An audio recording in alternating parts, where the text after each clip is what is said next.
Hi everybody, I'm Tabitha and today we're playing catch up.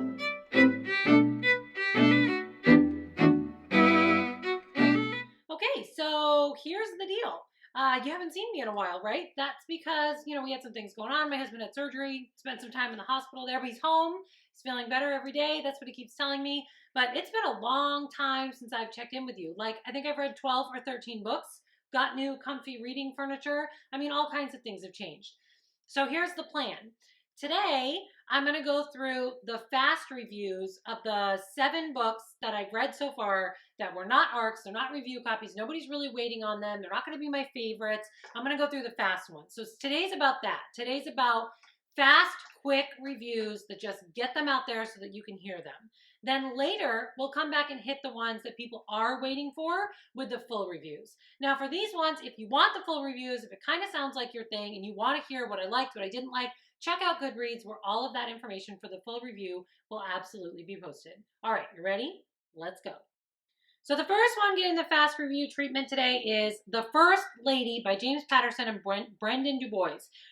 This is a adult age category mystery thriller, of course, because it's James Patterson. I gave it a 2-star problematic rating, and that's because, in my opinion, all the Secret Service stuff seemed incredibly far-fetched and way out of Secret Service procedure. Of course, I'm not an expert, but when it feels off to me and it feels like there's no way the Secret Service would allow that to happen, then, you have to kind of suspend disbelief a lot when you read it, and that's frustrating. I'm going to be honest with you. Lately, it feels like James Patterson's books have been doing this to me a lot, unless it's that one specific series, the Alex Cross series that he writes alone. I don't know if it's the guest stars that I don't like. I don't know if it's that he's pushing them out too fast, but to me, they've just been feeling almost like a stretch and incredibly problematic. So this one got 2 stars, which is why it's doing a fast review. I don't know. Check out Goodreads if you want the details, because there were some things I liked. The next one getting the fast review treatment is Uglies by Scott Westerfeld.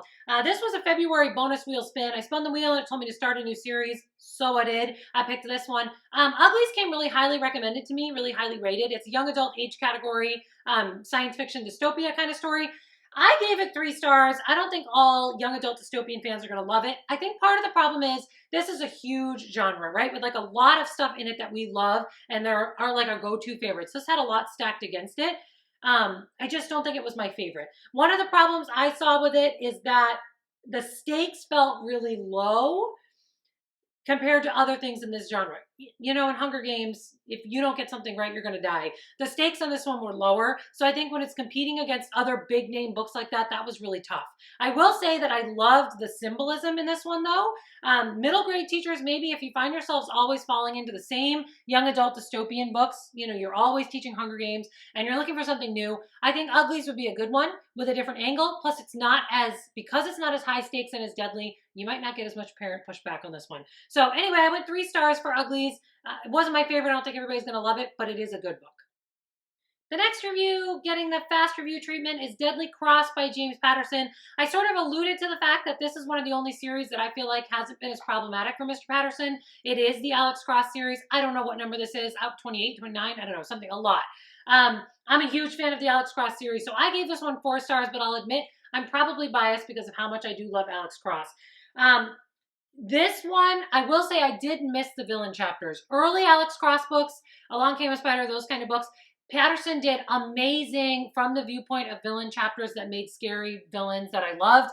The most recent Alex Cross books have been missing that. So I will say I missed that. However, this book did that Chekhov's gun, put something in that you're going to tell me about in the first chapters that becomes important later. That's that satisfying, oh, that's why he told us about that. I won't tell you what for, but he did do something like that in this book that was totally brilliant. So I gave this one 4 stars. I think if you're an Alex Cross fan, you probably already read it. If you're a mystery thriller fan, read the Alex Cross series, man. They deliver, and this one was good because of that. So 4 stars for Deadly Cross by James Patterson. The next book getting the fast review treatment is my most shameful one for this particular video, The Way of Kings by Brandon Sanderson. The first book I have DNF'd since I started doing this channel and reviews. That's right, I didn't finish it. So in case you don't know, The Way of Kings by Brandon Sanderson is a young adult, no it's not, it's an adult age category fantasy book, and it is like, it's over 1,000 pages. It's high fantasy. Brandon Sanderson is known for his high fantasy. It came highly recommended. It was actually the shield for highest rated on my TBR because it has an impressive almost 5-star rating on Goodreads, which is shocking. It's like 4.7 stars. I'm not rating it because I didn't finish it, and I believe I shouldn't rate anything I haven't finished. I read the first 270 something pages, and then I realized it was too disconnected, too disjointed. I wasn't feeling it. I couldn't give you a synopsis, and I didn't think I cared how it ended. So will I come back to it someday? I don't know. Since finishing it, or since not finishing it, since giving up on it, someone has since told me Mistborn by Brandon Sanderson is his best and is probably the way to go. That is on my TBR, so I will give Brandon Sanderson another try someday. But Way of Kings and I just weren't clicking. So yeah, that was a DNF. Don't hate me. The next book to get the fast review treatment around here is The Stand by Stephen King. This one is obviously a 1,000 and something page epic story by Stephen King. A lot of people have read it. I had read parts of it. I'd never read the whole thing. I actually gave this one 4 stars. I think it's a really strong book. It's great, but I can't give it 5 because I think you have to be willing to commit to the beast that is the 1,000 page story. I will say, as far as negative things go, the endings are not all equal. This story almost ends. I tried to explain to somebody, it almost ends like 4 times. It has like boom, boom, boom, boom. You get the big ending, and then you get the ending for this character and the ending for this one. So it almost felt anticlimactic because of that. The endings were not all equal. And in my opinion, I almost think he went one or two too far, in my opinion, but I'm not Stephen King. I also think if he wasn't him, he would never have gotten away with publishing this the way it was. It was huge. However, the characters are amazing. You do love them. It does build slowly. It does build well, and it is an epic book for a reason. So if you think you can handle 1,000 pages, give this one a go. So 4 stars for The Stand by Stephen King. The next book getting the fast review treatment around here, and I just realized I'm giving the same author 3 fast reviews, which should tell me something, is The 19th Christmas by James Patterson and Maxine Paetro. I'm giving this one 2.5 stars, slightly problematic. I gave it 3 on Goodreads because you have to round up. I will say that James Patterson, because he's written so much, is like my go-to. I need an audiobook while I'm driving. There's always James Patterson audiobooks available, so I just go for it. This is the 19th book in the Women's Murder Club series, and I will say that I still love Lindsay Boxer herself and the idea behind this series, but the reason I feel like it's problematic is because I feel like this poor series has gone on too long. Patterson has taken them past the phase of life where they were all coming together to talk about cases and solve them together, and that was the magic of the Women's Murder Club. And when you don't have them all coming together, having dinner together, and having 4 strong, powerful females talk about a case, it loses the reason we all loved it. In that first Women's Murder Club book, it had that. It was magic. First time we all read that, it was like, holy cow. We're not having men in these high-profile careers. They're male-driven careers. These are all women coming to the table to solve this. And that's what we loved about this series. And it's not even recognizable anymore 19 books later. And that's unfortunate. So 2.5 stars, I think, because it's problematic, because he's ruined his own series. I think he's gone too far with it. So that's my opinion. All right, the last book getting the fast review treatment for February-March is P.S. I Still Love You by Jenny Han. This one is pressed as a young adult age category romance, and I'm giving it 3 stars.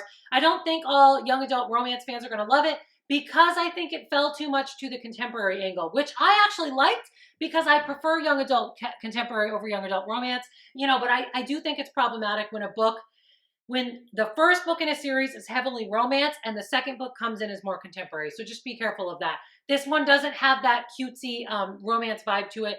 It's more about Laura Jean, and her life. It's more a contemporary story about Laura Jean's life and less that first love. The first love stuff is there, but I don't know. It's just not the same, so be aware of that. So still cute. I still liked it. I still love Laura Jean as a character. And if you wanted more of a contemporary Laura Jean story and less of a romance, you would love this book. But I'm giving it 3 stars. Just be careful of that. All right, my friends, so that is it for the fast reviews for the rest of the books that I read in February and all the ones that I read in March. Remember, I will still have reviews coming for the review requests for March and the advanced reader copies for March, and even just some of the shields or books that I think might be favorites for the year. I had a 5-star that was a romance, guys, so hang on to your hats. More reviews are coming. Thanks for being patient and waiting us out for those few weeks. I appreciate all the support and the email and the messages we've got, wishing us the best. He really is doing better, so he appreciates the support too from behind the camera back there. Thanks for being here, you guys. Drop a comment to let us know you're still here. Hit subscribe and tap that little bell so you know when we're back. Keep plotting the path to your dreams, and I will see you next time. Bye.